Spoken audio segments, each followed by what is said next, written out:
There is a valley far to the north, where the mountains hum with memory. It lies beyond the known lands, past the frost-furrowed sea and the black fir woods, past where even the ravens of Odin turn their wings. It is a place the sagas seldom speak of, not because it is feared, but because it is forgotten. Folded deep within those hills of ice and stone, where the sun wanders low and slow, and the moon hangs for days at a time, rests a quiet fjord called Norðfjall. No longships have crossed its still waters for 100 generations. No war songs echo in its hollow slopes. Only snow and wind and stars. And one woman remains. She is not a warrior, nor a seer, nor the daughter of a jarl. She is older than any name you might know, and older still than the stones that ring her house of sod and timber. The people once called her the Sky Mother, though she has no children. Others called her the Keeper of the Threads, though she weaves nothing with her hands. She does not speak often, but she listens, and what she listens to are the stars. For in Norðfjall, the stars do not simply shine, they speak. They murmur stories through the ice-laced winds in old tongue and in newer songs. They pass across the sky not only to mark time, but to remind the land of its own dreaming, and someone must listen, someone must remember. This is not a tale of conquest, nor of fire and fate. It is the tale of silence, of the long and patient night, of distant lights glimmering above snow-covered stone, of one who watched and waited for something even she could not name. So settle back, let your mind drift with the snow that never melts. Let the fire within your thoughts slow and quiet, like the embers of an old hearth. Let yourself rest in this place beyond time. We begin not with a battle, but with a soundless breath in the dark, and a single glimmer of light above the white fjord. If you had lived in Norðfjall, truly lived there, not passed through with a pack and purpose, but stayed through the long nights and the longer silences, you would not think first of the cold. The cold becomes a given. It settles around your shoulders like a cloak you forget to remove. You learn its many moods, the sharpness of first frost, the heavy stillness of the midwinter dark, the pale drifting lull of late snow that never quite leaves. No, if you had lived in Norðfjall, the first thing you would remember is the quiet, a kind of quiet that does not press, but surrounds. It does not demand stillness, it invites it. Even the wind, which carves lines in the snow and sings through the pine-wood rafters, speaks in a hush. In that quiet stood a house, not grand, never grand, but tended with care. It was built low to the ground, its roof sloped like the hill behind it, blanketed by moss and snow. It did not catch the eye unless you knew to look for it. Its hearth was never cold, though its smoke rose only rarely, and its windows glowed faintly with a light not quite of fire. Inside lived the woman. She had once had a name, a long name, of which only the mountains still remembered the whole. But she no longer used it, not because she had forgotten. She remembered everything, but because no one came to speak it.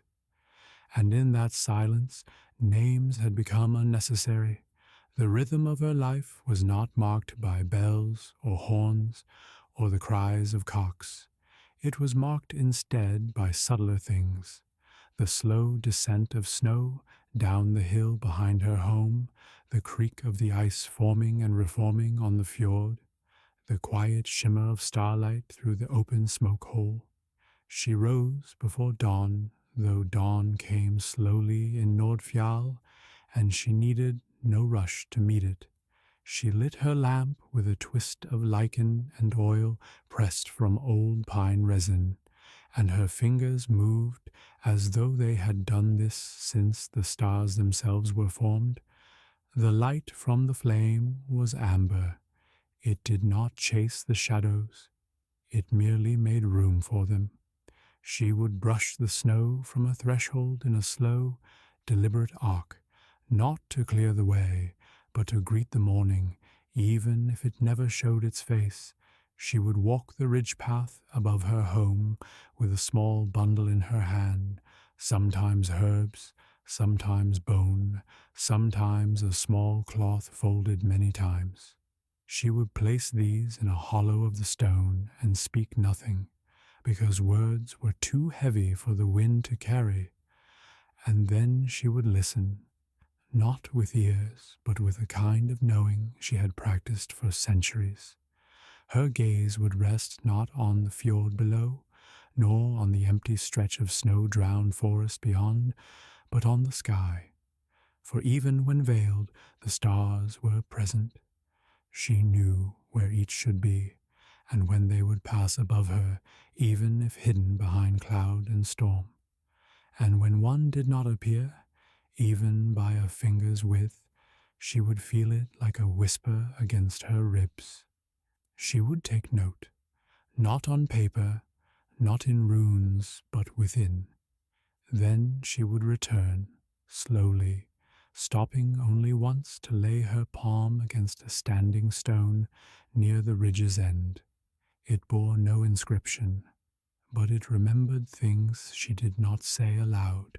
Inside the house, her day unfolded in quiet rhythms.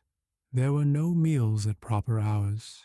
She ate when her body reminded her to, always something simple: dried fish soaked in snowmelt and herbs, flatbread baked on stone, sometimes a root dug from the lower banks and stored through winter. Her hands moved without thought. They did not prepare food so much as complete a ritual passed down from memory to muscle. Sometimes she sang, not aloud, but in breath, humming in a way that made no sound, only a soft vibration between lips barely parted.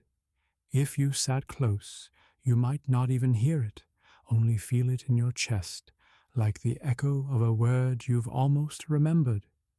She lit no fire unless the cold grew sharp enough to bite through bone.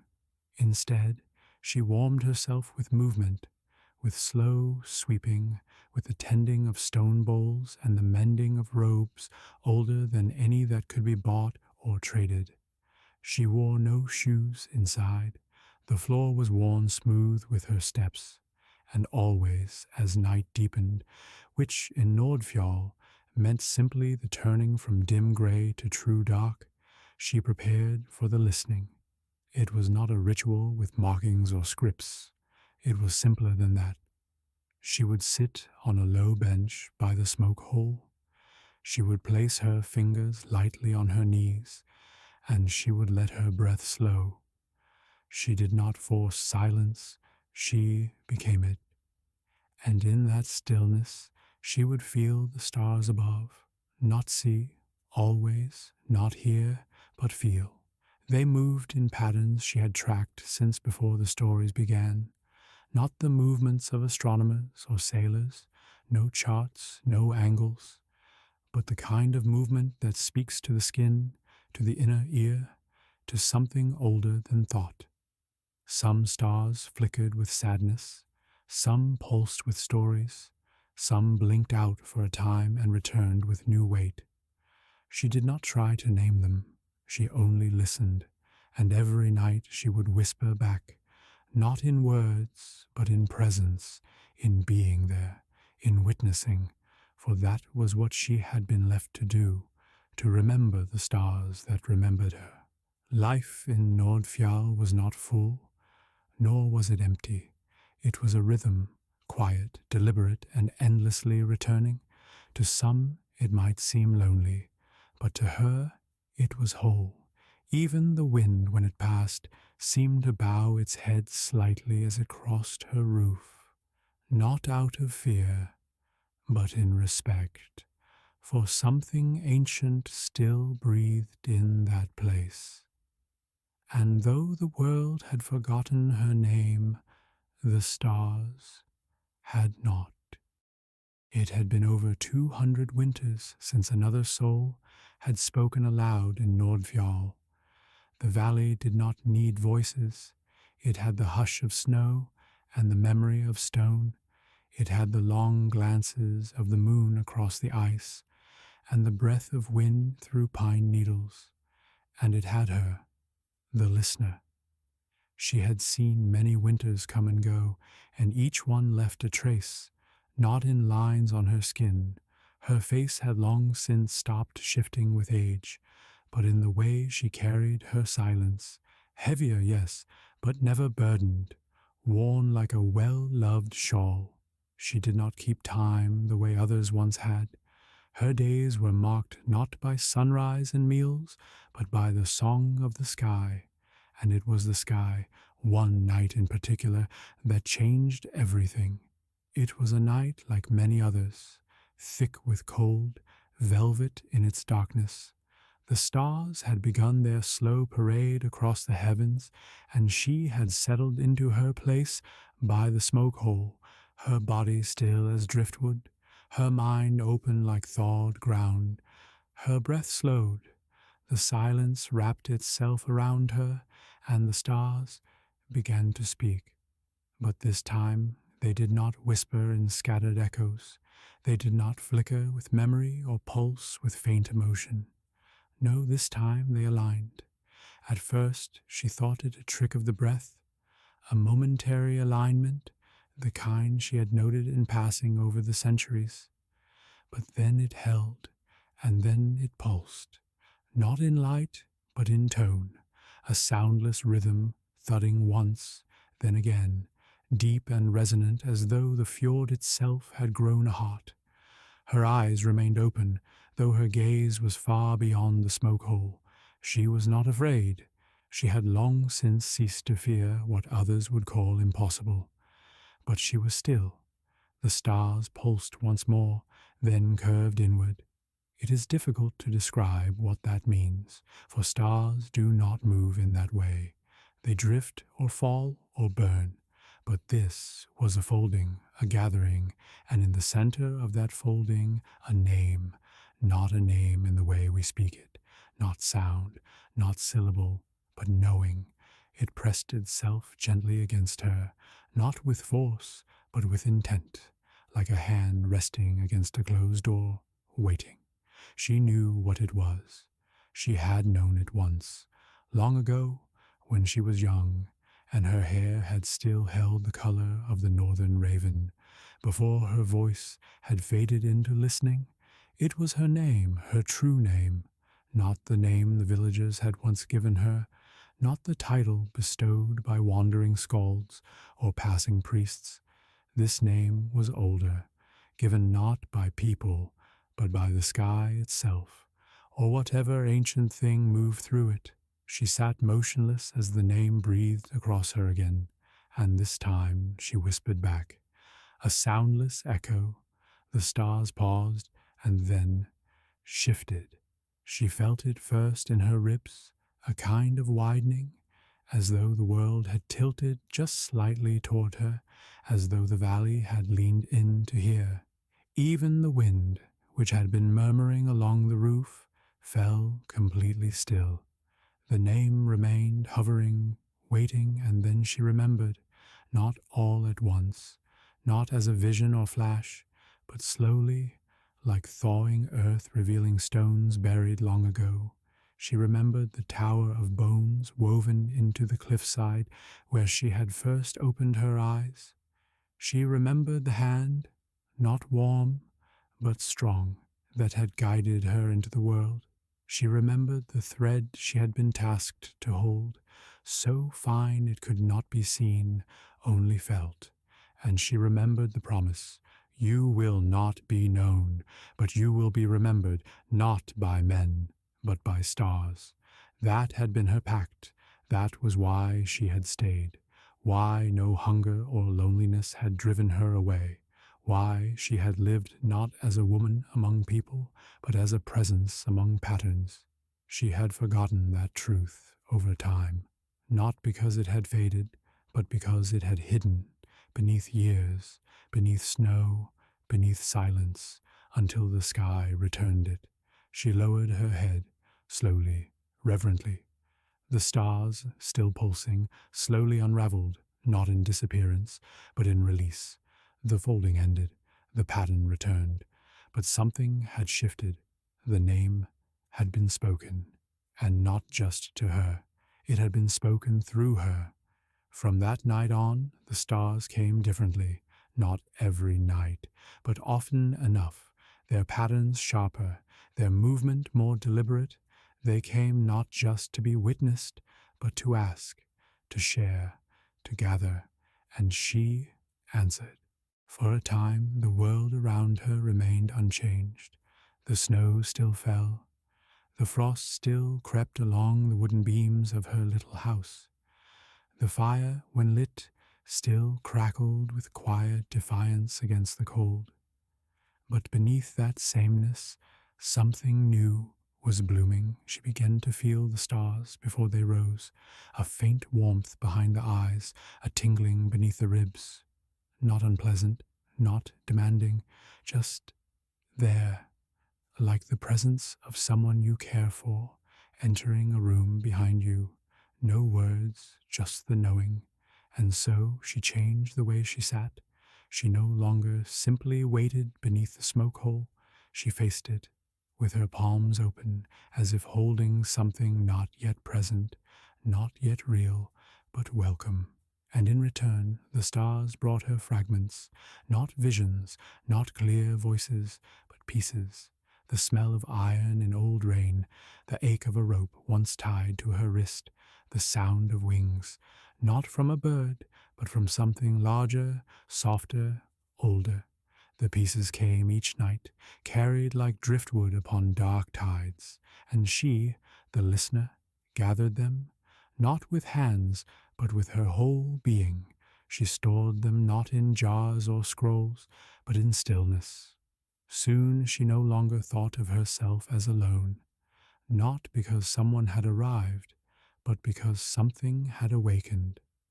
There is a kind of solitude that is heavy, the kind that presses on the chest and whispers doubts in the gaps between breath. But this was not solitude. This was presence, expansive, rooted, as if the mountains themselves had turned their gaze inward and found her there, waiting. She no longer walked the ridge path merely to leave an offering. She walked it because it had become a kind of pulse. She would place her foot in the same prints from the day before, feeling their slight thaw and refreeze. She would pause at the standing stone, not to leave anything behind, but to listen for its hum. It did not speak in words, but she heard it none the less. A kind of low, grinding patience, like an old bear breathing beneath the earth. The wind returned, but gentler now. As though aware of her new listening, it brushed past the corners of her home, rattled the icicles softly, but did not wail as it once had, and with each passing night she found herself speaking back, not aloud, but in action. She arranged stones in new patterns outside the house, each morning slightly different, a spiral one day, a single line another, circles, crosses, a scatter that only she understood. She laid small items beneath the snow, a shard of bone, a twist of pine bark, a piece of a bird's feather. She did not know if the stars noticed, but she believed they did. And one night they answered. It began as a flicker above the fjord, a single point of silver, brighter than the rest, unmoving. She saw it and knew instantly it did not belong to the sky. It was too near, too aware. It remained for hours, then days. It did not speak in sound or light, but in rhythm. It pulsed, not visibly, but in her chest. She felt it like a second heartbeat, like a distant drum in her bones. And then, one night it moved, not across the sky, but down. She rose from her bench slowly, not out of fear, out of reverence. She wrapped herself in her thickest robe and stepped outside. The snow was high but undisturbed, the wind absent, the trees watching. The silver point descended from the sky, not quickly, not with fire, but softly, like a leaf turning in air, like a whisper falling. And then it stopped. Above the standing stone, she approached, and it held its place, a light, no bigger than her fist, spinning gently in the air. It did not shine on the snow, it did not cast shadow, but it was, real, present, waiting. She stood before it, her breath clouded before her hands remained at her sides. Then, slowly, without sound, the light drifted forward and touched her forehead.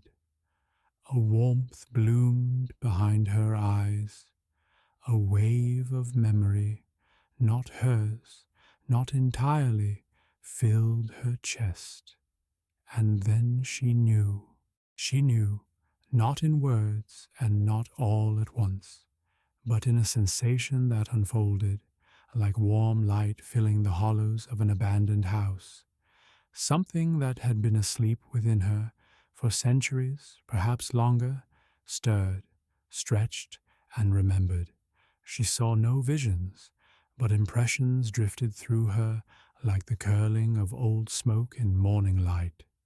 She remembered standing on the edge of a high cliff, her arms outstretched, feeling the heartbeat of the mountain beneath her.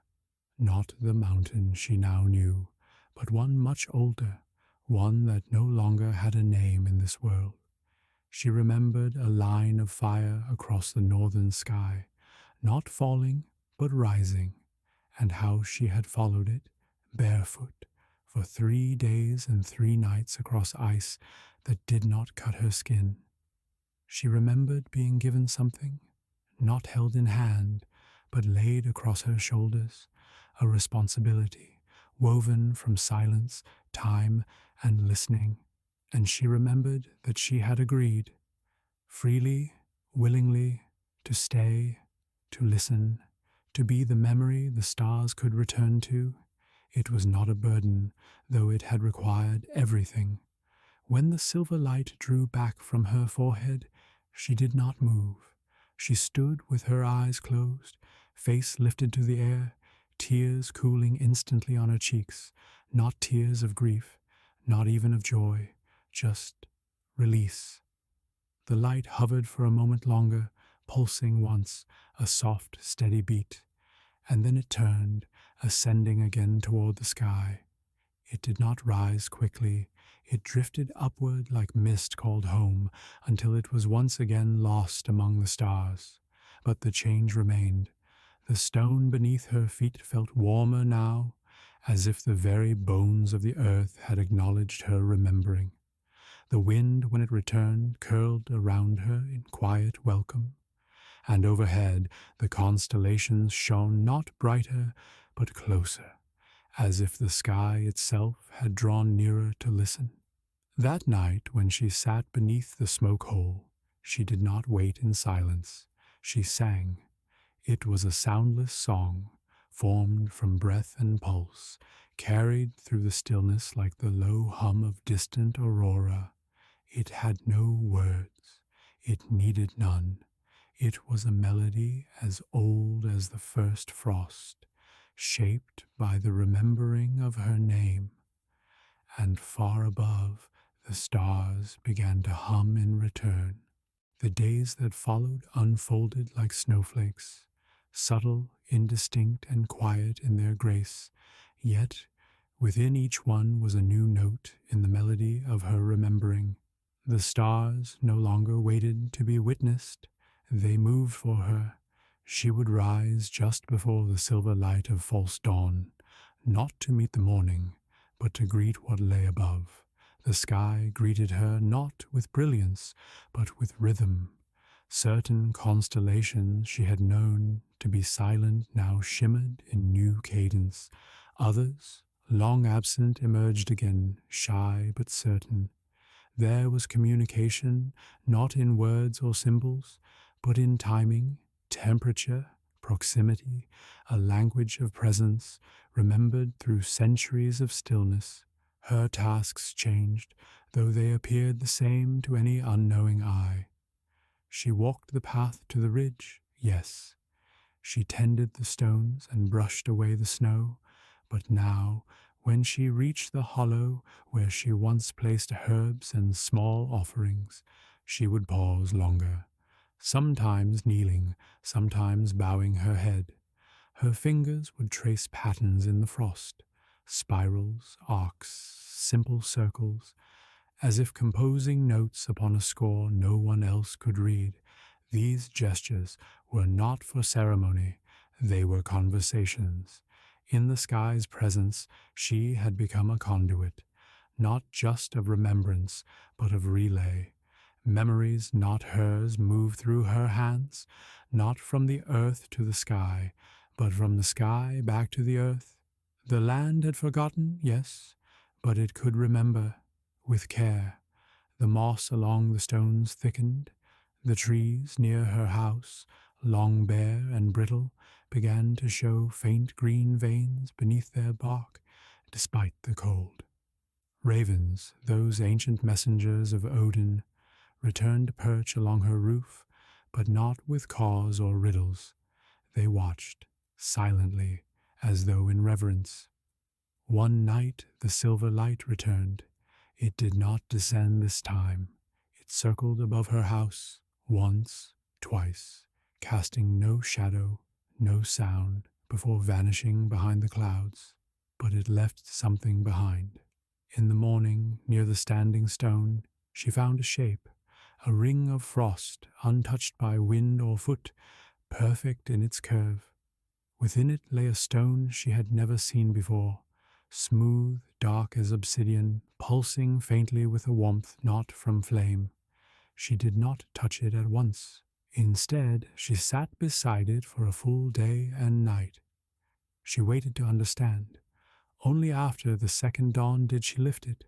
It was warm in her palm, not hot, not glowing, simply warm, like the memory of a hand once held. She placed it near the hearth, surrounded it with pine branches, and whispered a phrase older than speech. The stone did not speak, but it heard. That evening, when she returned to the smoke hole, her humming changed. The tone deepened. Where once her breath sang gently, now it resonated. The sound moved through the house, into the beams, into the floor. The air held its weight like incense, and when she opened her eyes, she saw shapes, faint, not real, but present, dancing through the stars above. Stories, memories, not of her life, but of the lands. She saw rivers that once ran red with clay, mountains that wept when their trees were stripped, great birds that flew not on wings but on currents of light, children that slept beneath stone arches, dreaming of stars they had never seen. And with each image came feeling, not grief, though grief was present, not wonder, though that too curled in the corners. It was something deeper, the sensation of belonging, of returning to something not yet finished, a note not yet resolved, and she understood. The sky did not speak her name to awaken her.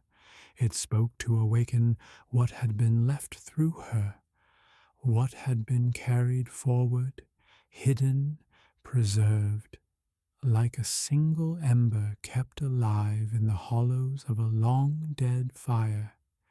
She had not simply been the listener, she had been the vessel. The vessel must never overflow. That was the only instruction she remembered clearly now, not from the stars, but from somewhere deeper, from the voice that had guided her hand when it was still small, from the one who had placed the invisible thread in her palm before time had hardened into memory, and so she remained measured. Each night the stars gave her more glimpses, more pulse, more knowing, but she never rushed to interpret, never sought to shape the story too soon. She understood now that memory, like snow, must fall lightly, else it breaks the branches it lands upon. Sometimes she simply sat in silence, holding the warm stone between her hands, letting it guide her breath. Other times she lay flat upon the floor, her ear against the wood, listening not to the sky, but to the house, to the echoes it carried. She had lived in that house for more than a dozen lifetimes, but only now did she hear its full voice, the slow stretch of timbers, the faint shifting of dust, the sigh of ash beneath the hearth. The house had memory too, and it had waited just as she had for the remembering to return. Then, one night, something shifted, not in the stars, but in the land. The fjord, long frozen, groaned. It began just after dusk, a low thrum beneath her feet. She paused where she stood near the standing stone, her lantern glowing faintly in the indigo dark. The ice did not crack, it sang, a slow, bending note, as though 1,000-year chord were being drawn from its depths. She did not move. She simply listened. The sound was not frightening, it was not warning, it was waking. She felt it in the soles of her feet, in the stone at her side, in the stars above, now dimmed behind high clouds. The world, not just the sky, had begun to respond. It had heard its own name called back through her. Later, as she sat by the hearth, the warm stone in her hands began to vibrate faintly, not trembling, not glowing, simply resonating like a bowl that had been gently struck. And with that vibration she heard a word, spoken not in sound, but in meaning, soon. No urgency, no command, only a presence, like a door opening in the distance. That night, for the first time in many years, she dreamed. She dreamed of water, deep and black and lit from below. She dreamed of constellations folding inward, then stretching out like woven cloth. She dreamed of children, not hers, but familiar, pressing palms against stone and listening with their eyes closed. And when she awoke, the stars were still, but something in the air had changed. The remembering was complete. Now the revealing would begin. Beneath the ice of Norðfjall, the land remembered more than the stars. The stars had stories, yes, but the earth had memory, and it was beginning to wake. Long before the woman came to the valley, long before the fjord had frozen into stillness, there had been others. Not many, never many, but they had lived here, briefly, like sparks along the rim of a great bowl. They left almost no marks, no iron tools, no carved idols, no bones lined in cairns. The ones who had come before did not shape the land. They listened to it. They did not build altars. They tended to echoes. They had a name for themselves, but it is gone now, spoken in breath, not syllables. Perhaps not even human in the way we understand. But the stars knew them, and so did the stones. The listener had never been told this history, not by any voice nor any scroll, but over time, in dreams, in the weight of certain winds, in the hum that passed through her floor at night, she had felt it, and now she began to see it. It began with a pattern. After the night the fjord sang, she noticed the snow did not fall as it used to. It still drifted from the sky, soft and silent, but where it landed it seemed to hesitate. On the ridge path, the snow arranged itself in curves. At first she thought them the trace of old footsteps, long erased, but when she followed them, they led nowhere, and yet they returned. Every morning a new arc, every evening a faint spiral, sometimes just a hollow in the white, shallow and precise. And one morning, as she stood at her threshold, she realized that these patterns matched the ones she had drawn near the standing stone weeks ago, without thinking, just movement, just feeling. Something had watched her hands, and now it answered. Not long after, a mist came. It did not roll in from the fjord, it rose from the ground. It came not with cold, but with warmth, a subtle breath, like damp wool drying by fire.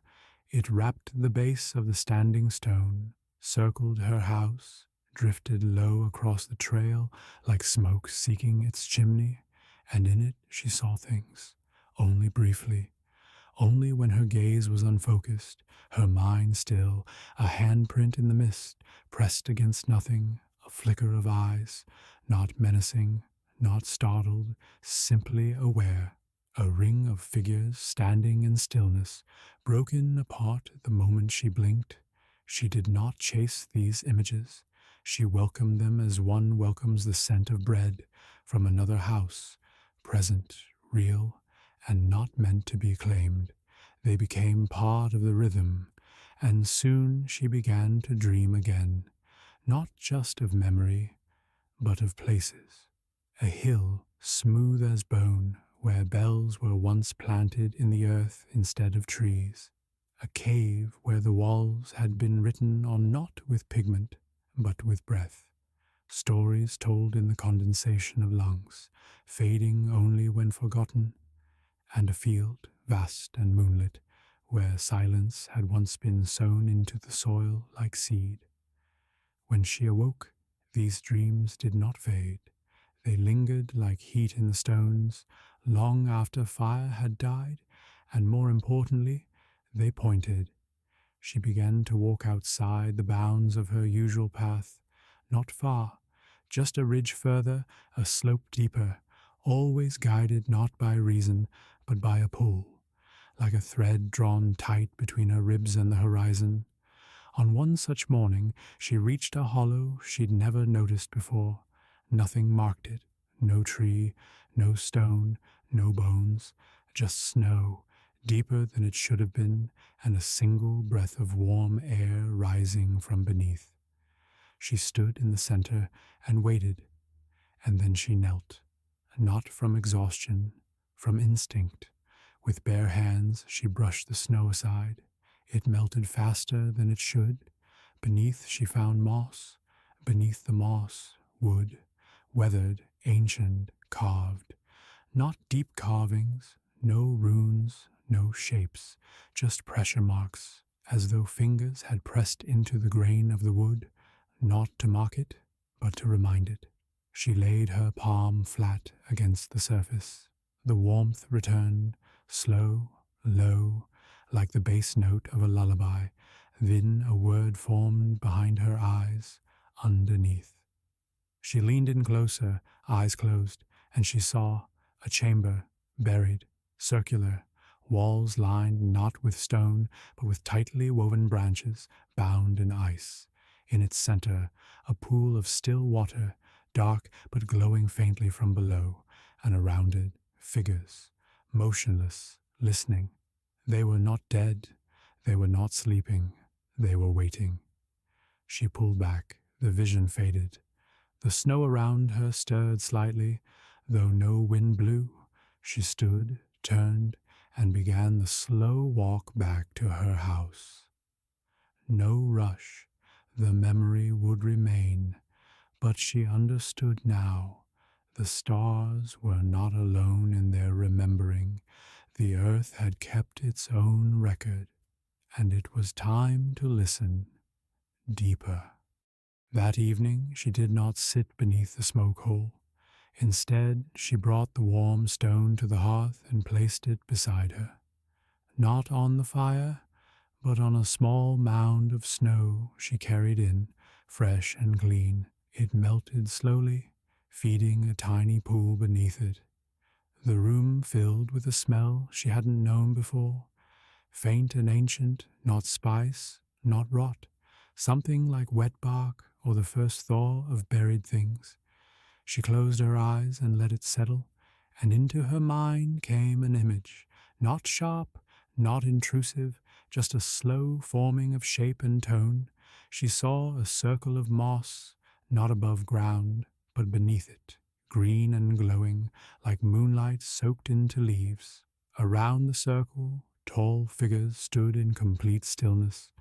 Their faces were obscured, not hidden, but uncertain, as if they had never been given a final shape.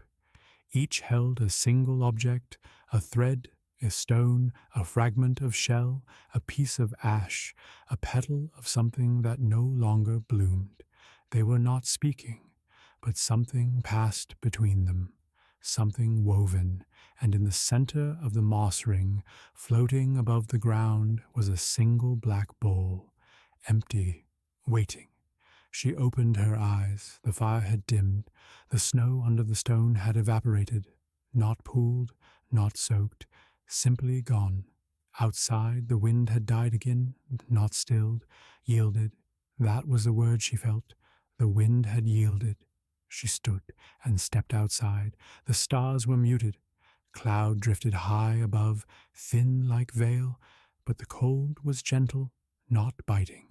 And as she looked toward the ridge, she saw it, a faint line of light, like a thread of silver mist, barely there, rising from the hollow where the wood lay buried. It did not move like smoke. It held its shape, still and vertical, connecting sky to earth. She followed it. Each footstep in the snow was soundless. The frost did not crack. The forest did not shift. Even the air around her seemed to part without pressure. As she approached the hollow, the thread dissolved. Not faded, dissolved into her. She felt it slip beneath her skin, settling not in flesh but in memory. A resonance, a presence, as if something once lost had remembered where it belonged. She did not weep, but her breath caught. Then she stepped down into the hollow and placed her hand again upon the wood. This time it answered. A slow hum rose from the earth, not a vibration, a chord, impossibly low but clear, as if some ancient string stretched between mountain roots had been plucked, and beneath her palm the wood warmed. She saw briefly a mark glowing faintly, a snow rune she had ever studied, but not unfamiliar, a symbol for stillness, a keeper's mark, and suddenly she understood.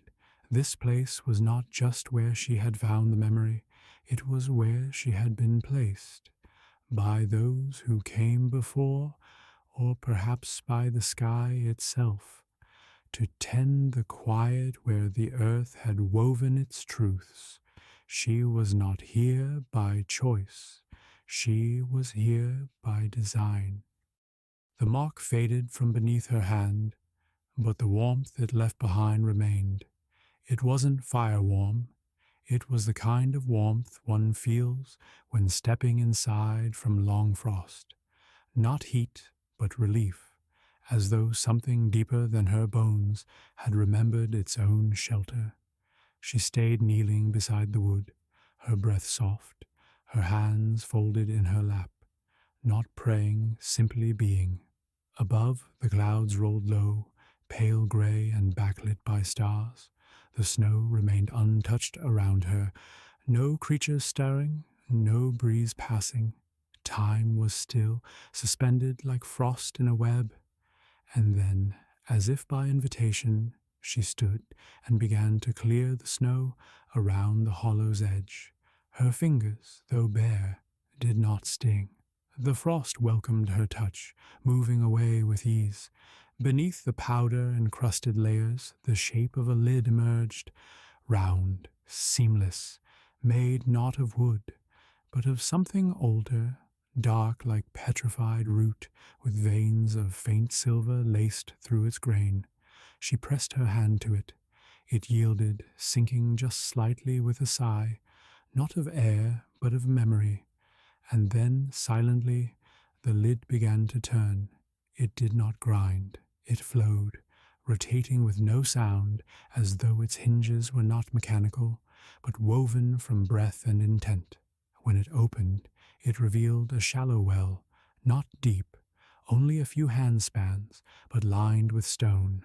The stones were smooth, shaped not by tools, but by time and water, and in the center sat a bowl, the same bowl she had seen in her vision, black, shallow, wide, empty, but not void. It hummed. She reached for it slowly, not to lift it, just to feel.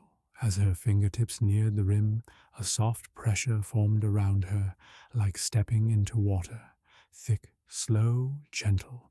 The bowl did not resist, but her own instinct hesitated, not fear, not doubt, respect. She withdrew her hand and simply watched. As she sat beside the well, the mist began to return. It rose from the soil, from the trees, from her own breath. It did not obscure, it softened. The edges of the hollow blurred. The standing trees faded, the stars dimmed behind a gauze of white, and within that softness a figure formed. Not before her, not around her, within her. It was not a person, not fully. More the shape of knowing, a presence that smelled like rain on ash, that felt like wool soaked in moonlight, that sounded like a low chord held too long. It moved without moving, sat without form, spoke without words. But she understood. This was not a visitor, it was a reminder. You are not the last, it said, or meant, or conveyed. You are the middle. The bowl, still untouched, began to glow faintly. A ring of light, not rising from within, but folding in around it like a memory closing its eyes. You were placed here to hold the thread until it could be picked up again. And now, the hand approaches. She did not ask who, she did not ask when, she nodded. She understood now what the stars had meant, why the wind had yielded, why the fjord had sung. The earth remembered something coming, not doom, not salvation, continuance, a renewal of a bond nearly forgotten. She was not the end of the tale, she was the pause before a new beginning, the final keeper and the first witness. As the mist thinned and the figure faded, the bowl shimmered one last time, then stilled. The hollow was silent once more. She stood, slower this time, not from age, from depth, and she walked back to her house without leaving a single footprint behind. She did not return to the hollow the next day, not from fear, not from uncertainty, but because she understood now the bowl was not hers to awaken, not fully, not yet. It had stirred because it recognized her, but its true purpose lay still, waiting for the next, for the one whose footsteps would echo hers, not in time, but in memory. Instead, she spent the day in slow motion. She gathered kindling with reverence, each branch selected not for its size, but for the way it bent toward the wind. She brewed a simple broth and stirred it without hunger, simply for the warmth and ritual. The air inside her home held the hush of sacred waiting. Outside, the world softened. The sky had turned the color of ash, layered in clouds so thin it barely concealed the stars, but enough to blur them like faces behind frosted glass. The snowfall came again, but only lightly. It laid a new blanket over the ridge path, as if the land itself wanted to reset its own page. She walked the perimeter of her dwelling slowly, her boots pressing lightly into the snow. With a long-handled broom of bound spruce, she swept a spiral around the house, not to clear, but to mark, not a rune, but a shape, a rhythm like a heartbeat drawn in frost.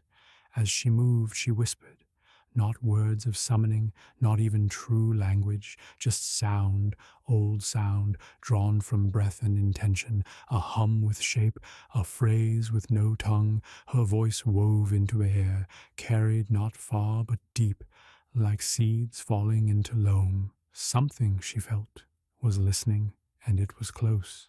That evening she lit no candle. She sat by the hearth in darkness, her hands open in her lap, the bowl still resting outside in its cradle of ancient stone. She did not reach for it again. Instead, she waited, and as midnight drew near, she felt it, a vibration, not in the house, not in the earth, in herself. Her bones held a tone, her lungs a whisper, her fingertips a pulse, slow, like the first thawing of ice after the longest winter. The room grew colder, though no wind passed, and then she saw it, a light, not bright, not sharp. It crept through the wall, not as fire, not as flame, but as memory made visible. It pooled along the floor, moved toward her knees, circled, then rose just slightly, as if tasting her breath. She did not speak, she did not move, and then it drifted backward toward the door, beckoning.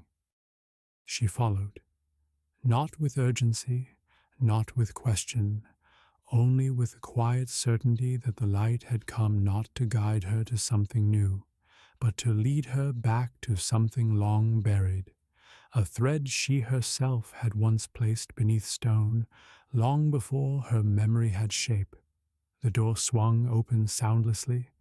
Outside, the snow glowed faintly, not from moonlight, but from the same soft luminescence that drifted just ahead. The air no longer felt cold. It did not bite at her skin or cloud her breath. It simply was. Weightless, suspended, still. The light moved across the ridge path and down toward the hollow, and she followed. Her boots pressed into the snow, yet left no prints. Her steps made no sound. Even the trees around her seemed hushed, their limbs bowed in quiet reverence, as if the entire world had paused to witness what now unfolded. When she reached the hollow, the mist was already there, thick, pale, curling in slow spirals above the open well. The bowl still sat in its place, unchanged, but somehow more present, more aware. The light circled it once, then dipped low, as if bowing, then it folded inward, into the bowl, and vanished without ripple. She stood at the rim of the hollow, her hands at her sides, eyes steady, and she spoke. For the first time in years, or perhaps centuries, she spoke aloud. "I remember," she said, her voice barely more than a breath, "and I remain." At her words, the bowl shimmered, not with brightness, but with resonance. A soft note filled the air, low and long, like wind through a pinewood flute. The mist thickened, then parted, and from the trees came movement, a shape, not walking, not gliding, but approaching, quiet, upright, tall. It wore no cloak, no face could be seen. It moved like shadow clothed in light, and yet it felt familiar. She did not step back. As it reached the edge of the hollow, the bowl responded again, lifting slightly from its stone setting, hovering just an inch above. Then it settled again, gently. The figure stopped beside her, neither bowed, neither turned. They simply stood, two threads of the same weaving, at the edge of a memory that was no longer just one woman's to carry. Then the figure extended its hand. It did not offer anything, it simply waited. She looked down at her own, weathered, lined, shaped by 1,000 winters, and then lifted it to rest gently in the others. And in that moment, everything stilled, not in silence, not in absence, but in a suspension, as if time had inhaled and held its breath, A warmth passed between them, not like fire, like recognition, and then, from the bowl, a single drop of silver light rose. It hovered, Hungarian, then descended slowly into their joined hands. No sound followed, no vision erupted, just a feeling, the same word, now fully known, continuance. She did not ask if the figure was the one she had been waiting for. She did not ask where they came from, nor what would come next. She knew only this. She had carried the thread for long enough. Now it had been seen, not cut, not severed, passed on. The figure stepped down into the hollow. She watched as it knelt before the bowl, touched its rim, and placed its other hand flat upon the old wood. And in that moment the stones around the bowl began to glow, not with fire, but with slow, pulsing warmth. One by one they responded, a soft light spreading like dawn beneath the earth. The chamber was waking. She stepped back, her breath steady, her shoulders eased, and for the first time since the stars first spoke her name, she felt rest, not the kind that comes from sleep, the kind that comes from knowing that the burden is no longer yours alone. She turned toward the path, and as she walked, still leaving no prints, the bowl behind her hummed, the sky above shimmered, and the snow beneath her whispered, "The story continues."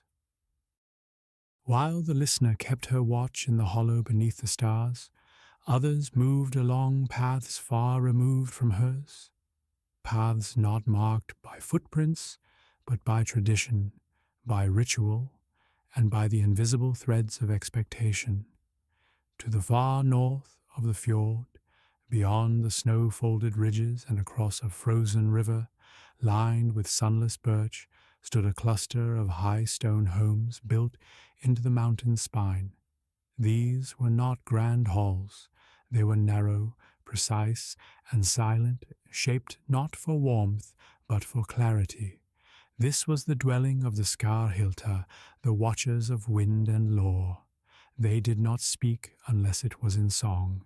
They did not walk unless their feet moved in rhythm with the bells above. They did not sleep, not truly, but entered a long hush, lying awake beneath slits of starlight, waiting for the next sign, the next word, the next drop of time to fall into place. Among them lived a woman called Irdra. She hadn't chosen her name. It had been drawn for her, as tradition required, from the pool of sleeping syllables carved into birchwood when she was born. She was not old, but not young.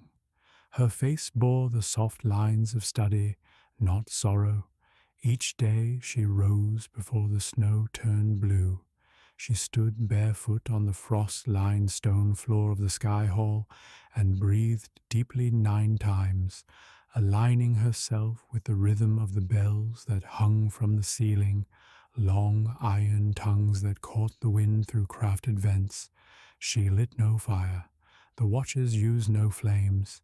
Instead, their warmth came from movement, slow, deliberate gestures traced through the air, not dance, not ritual, simply motion. Each handshape told a truth, each step honored a season, each blink counted breath.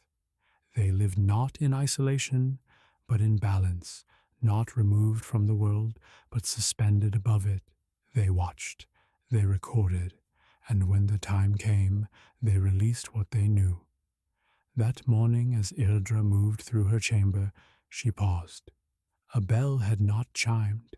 It should have, precisely at the 9th breath. She turned. There, near the eastern vent, the bell known as Svefnblod hung still. She approached it with care. Its surface, etched with curves like ice-thaw patterns on a lake, had begun to glow, not brightly, but with the soft hue of mist reflecting moonlight. It pulsed once, then again, then stilled. Erdra bowed her head. The hollow has been stirred, she thought. The thread has moved. Erdra did not alert the others. There was no need. In the halls of the Skarhilta, knowledge did not demand urgency. It moved like deep water, steady, wordless, and sure. She turned from the bell and walked the corridor of starlight. Here, each stone in the floor had been laid to match the constellations above. Every 12 years, the sky shifted just enough to require a new tile to be placed and an old one to be moved. This path had stretched back more than 7 generations, and each step she took was a soft echo in the lineage of watchers before her.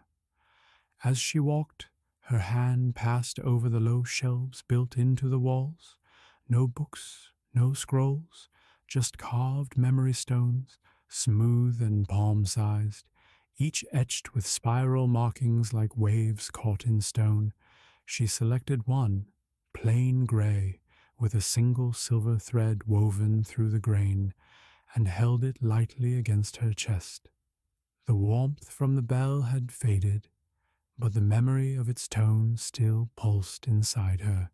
It meant the thread has passed, not broken, not dropped, passed.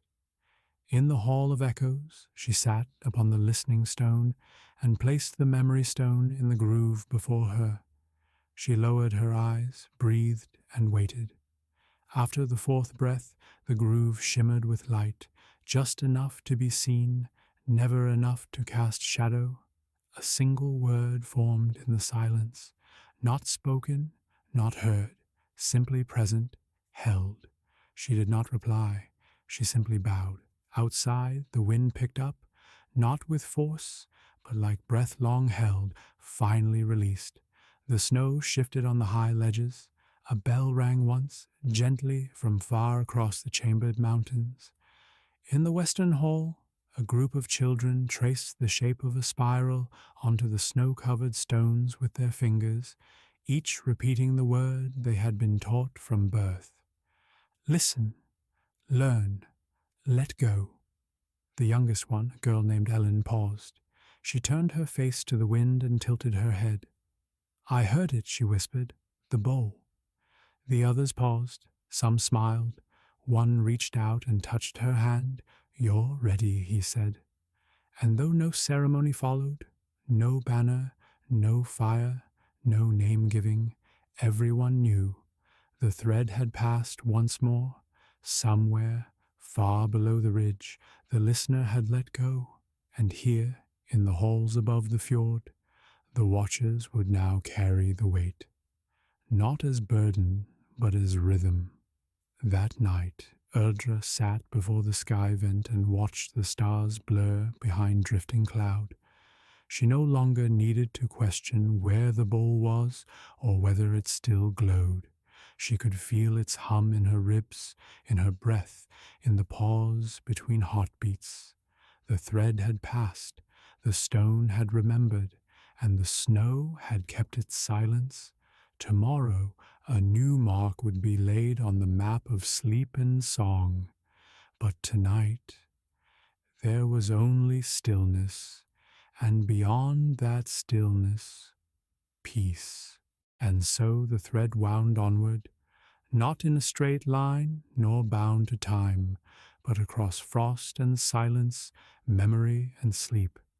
The listener in her hollow, the watchers in their high stone halls, the bowl that hummed in the quiet beneath the snow, all were part of the same gentle weaving. None of them waited for endings. None asked for names. They simply watched. They listened. They remained. Above the fjord, the stars softened behind clouds.